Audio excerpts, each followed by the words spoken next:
Hammaga salom qizlar. Shu desanglar, Instagramda mazza qilib ko'rib turgan vaqtimda Aisha Cosmetics'dagi rozовый такой sumочкali katta naborlarni ko'rdimda.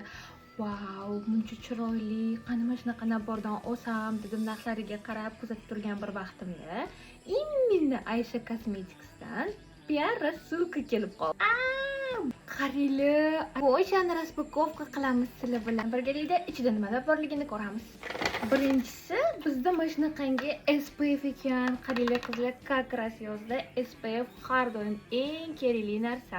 Bu yerda kollagen liftingli effekti bor ekan qizlar, ishlatib ko'raman. Makiyajda eng yaxshi ko'rgan narsalarimdan biri bu lab bo'yash. Bilmayman nimaga, lekin eng ko'proq labimni bo'yashni yaxshi ko'raman. Bu yerda bir dunyo blesklar. Qaranglar. Значит, точно lipcom bo'lamiz. Wow, shunaqa blesk pomadalarni hidini yaxshi ko'raman. Oh, hidi вообще клубничный qizlar. Xas pomadani rangini ko'ramiz birgalikda. Wow, смотрите какой цвет. Va yana bitta narsa bor ekan, eyeliner. Flomasterli eyelinerlarni juda ham yaxshi ko'raman. Подводка chizishni обожаю просто. Upakovkasini qaranglar, qanaqa zолотистый. Aisha yozilgan, вообще ekan.